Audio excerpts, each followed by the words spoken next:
we're going to continue with making our cookie. In my bowl here, I needed 6 ounces of butter. That's like a stick and a half, or whatever I prefer to measure it. Today, since my butter is hard, and I want it that way, I don't want it soft and room temperature. I want it hard to help the dough stay more solid. That will make it better for rolling out. I'm cutting it up into short pieces, if you can see here, or little pieces. And I've got my sugar in here. I need 2/3 cup of sugar. And so right here, I'm going to follow my recipe. And my recipe says cream butter and sugar till fluffy and pale. So I put my mixer down. I'm going to move the thing to where it won't lift up because the butter's pretty stiff right now. And I'm going to put it on a slow speed. And then as it starts incorporating in, I'm going to make it go a little faster.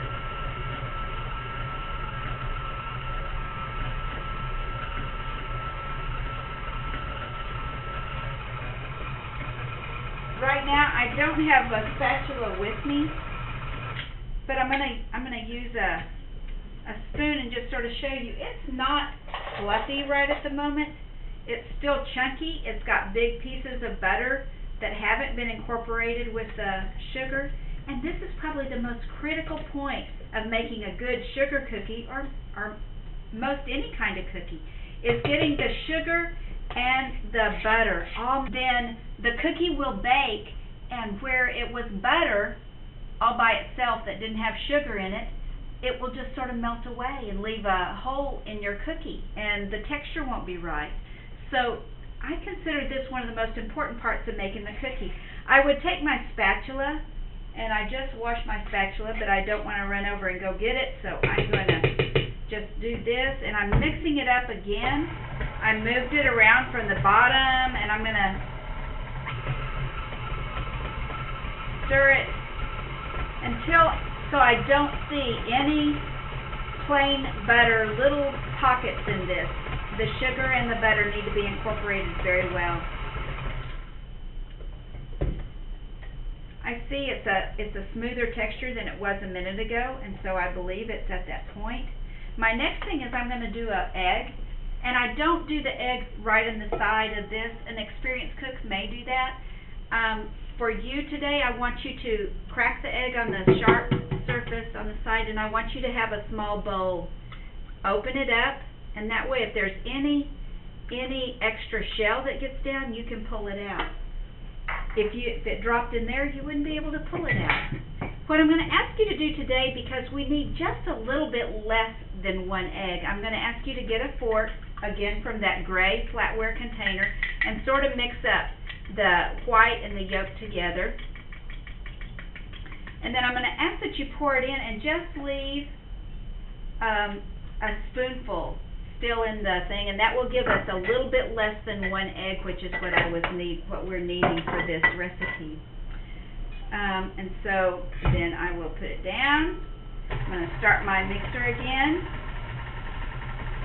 While it's going, I'm going to go get a spatula because I really need it to scrape down the sides.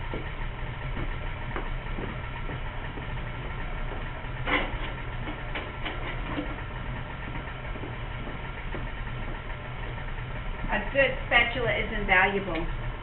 Right now, I lift it up, but I still see some dripping of the egg, and it tells me that it's not incorporated real well yet. So I'm going to scrape it off, sort of clean this off and get it all down in one place so that it can get mixed in evenly. I'm going to scrape around the sides, and I don't know if you can see down in here, but I can get it pretty clean with this spatula. Okay, I still see some of the egg, and I want it, so I'm going to turn it up to about 2 or 3. It's at 2, I believe.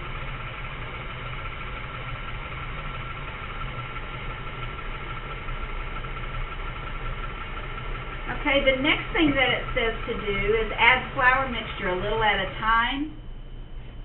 Okay, I don't see any egg that is off on its own. Everything's put in there together.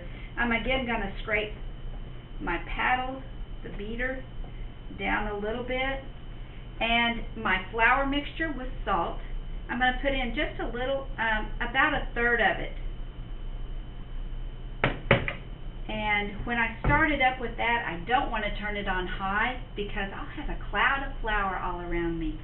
I want to just put it on low and let it incorporate the flour in with the butter and the sugar and the egg.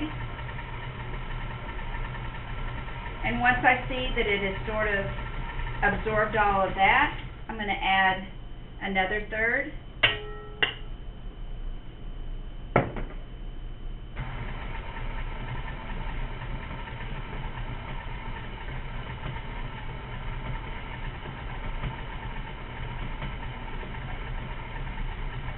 Right now at the bottom of this, I don't know that you can see in the mirror. I think I moved it to where you can't, but I'll show you. Okay, I see it all around this top, but at the bottom, there is still some loose flour that is just sort of staying down at the bottom and not getting incorporated. And the only way I can get that where I want it is by using my spatula and moving things around. Just get that at the very bottom moved around and make it go more to the top, and then it will get incorporated with the other part of the dough.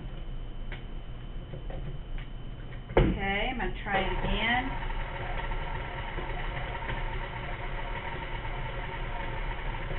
I'm even going to move it up one more notch. Nope, it's getting all done.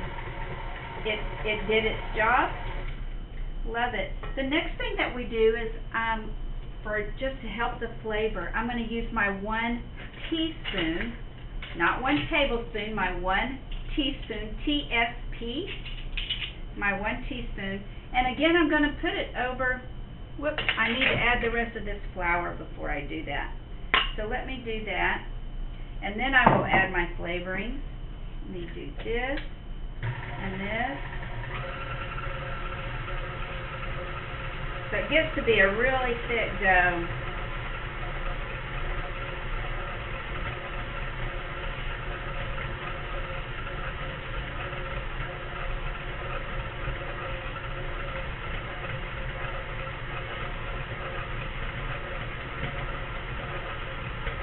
Okay, I'm going to stop it. I'm going to lift this, and I wish I can show you. See, there's still some regular flour there at the bottom that hasn't been pushed in with the butter and the sugar and the egg and everything that makes it good. And so let me get that off of the bottom and scrape this.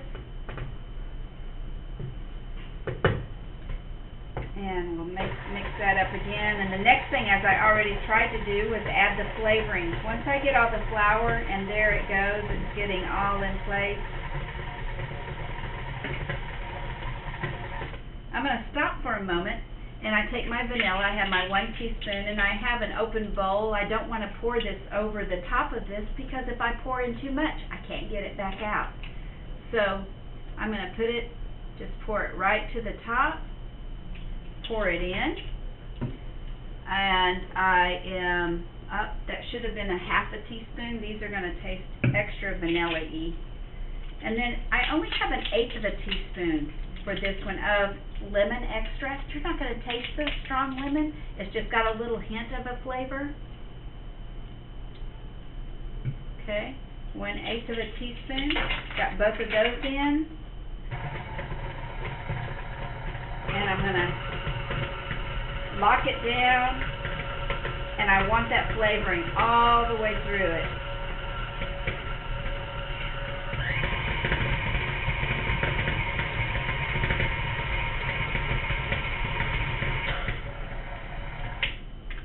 So my dough now is such a solid chunk of dough that it is sort of pulling away from the, and it will make a ball that will hold together very well. It's at this point, if you have plenty of time, you can take the dough out and wrap it in saran wrap or a bag and put it in the refrigerator for 15-20 minutes or so, and it will make it easier to get your cutout cookies without them sort of tearing. We don't have that kind of time, so I have this. You see how it all holds together, and I'm using every little bit of it. I don't want to waste it. Sugar cookies are yummy. You can do so much with them.